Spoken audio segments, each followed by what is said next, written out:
Well, welcome back. There's nothing more annoying than going to a location to photograph an object or a famous landmark and having loads and loads of people all over the shot, and knowing that you've got to take the image back to the studio or home and having to do lots and lots of cloning. Well, I'm going to show you a technique today where will enable us to get Photoshop to do the majority of the work for us and to get rid of all those annoying people in shot. Now, acting as an annoying person today, I've got my son who's in the background doing something or other, I'm not sure what, probably vandalising. And he's going to act as the annoying person in the shot, moving around, which he's well trained to do. So we'll set the camera up and we'll take you through it step by step.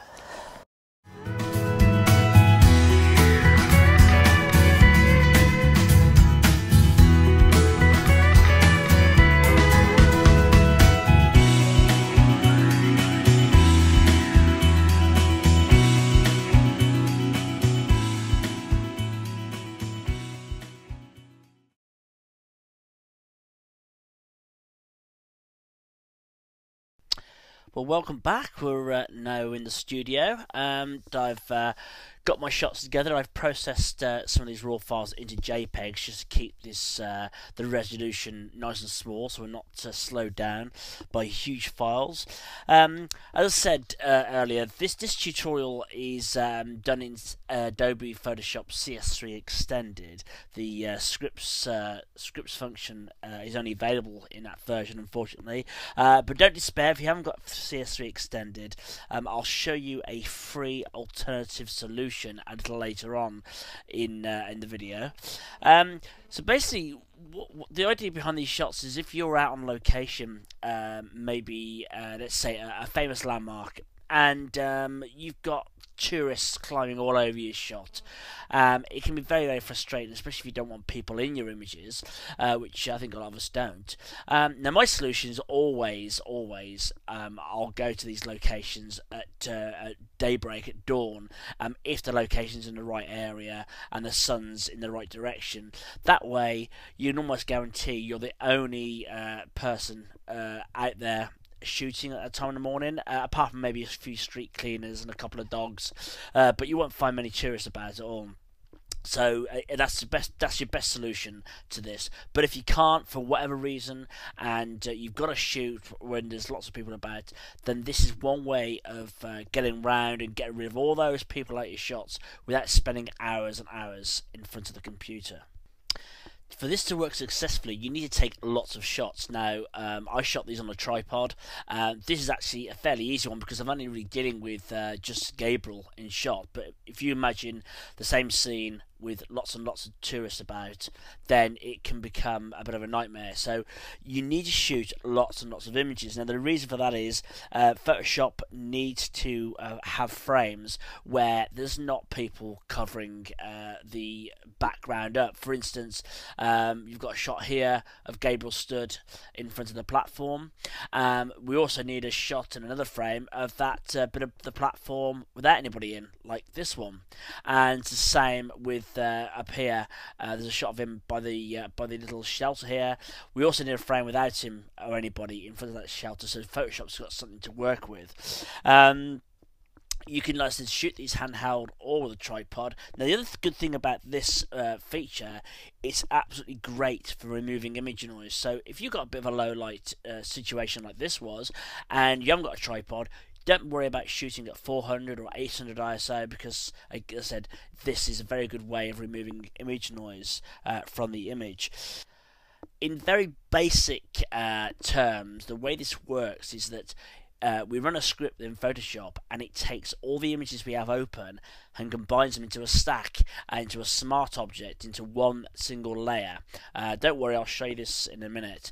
It then runs the medium filter, and what that does, the medium filter will look at all the pixels in each of the frames, and any pixels that are in the frame more than 50% of the time are left alone. So for instance, it'll look at all these pictures and it'll see that this sign and this this hut is in the image in the same place more than 50% of the time, and it will leave it alone, it will not touch it. However, any object like Gabriel that's not in each frame more than 50% of the time will be removed. So this image is obviously in this frame here, but in the next one is not. So it'll calculate and remove those objects. So hence, anything that's static, like the buildings, the sign, the bridge, won't be touched. Whereas anything like tourists, people walking by, cars, are going to be removed. So it goes without saying that this technique really only works with static objects. So as I said, I've processed my raw files and I've actually saved these out as JPEGs just for this tutorial. Normally I wouldn't do that, I'd use TIFFs for myself. So I've processed these out, and now what we'll do is select all, so Command or Control A, and we want to go to File and Open. That's now opened all my images within Photoshop. The next step is to go to File, Scripts, and you'll see one here, Load Files into Stack. Now that will bring up a dialog box. You can just go Add Open Files because we've already got them open. And you've got two check boxes here. Attempt to automatically align source images, we'll tick that. And we're going to create a smart object after loading the files. And then this may take quite a while depending on how many images you've got. Now I haven't actually shot that many because there's only Gabriel in shot, but if this was a crowded scene, you want to shoot lots and lots of files, images, so it will take quite a while, of course, depending on your computer system, etc, etc. So just click OK, and then that will do its job, and then open up in Photoshop when it's completed. Now if you tick the box that says automatically align source images, and you didn't use a tripod like I have, your images may appear slightly overlapped at the edges when this processes. So just bear that in mind. You may need to go in with the crop tool and just crop the image down. I don't anticipate that problem because, as I said, I use a tripod, so the images aren't going to be that misaligned. That filter's now finished, so if we double click on the smart object that it's created, we should be able to see all our images here, all in the layers palette, like so. So we'll close that off.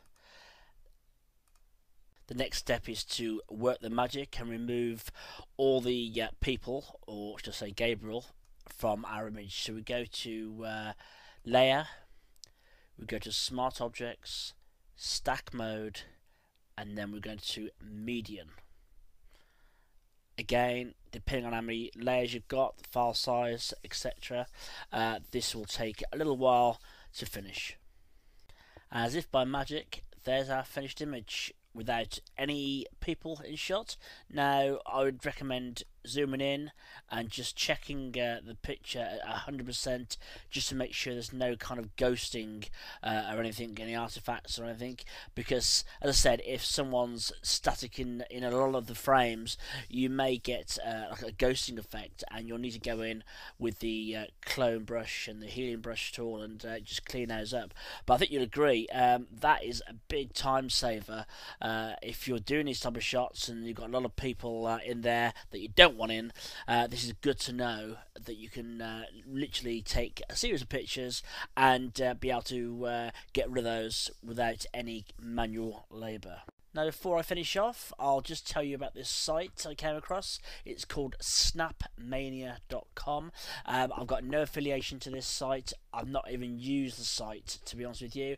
I was just very conscious that this tutorial was very based upon CS3 Extended, and I know everybody doesn't own CS3 Extended, so I was looking for some alternatives for you to try, and this one cropped up. It looks pretty good, it's free, so give that a try. I'll put the URL up on the bottom of the screen now, so you can jot that down, check it out, try it out, and see what it's like.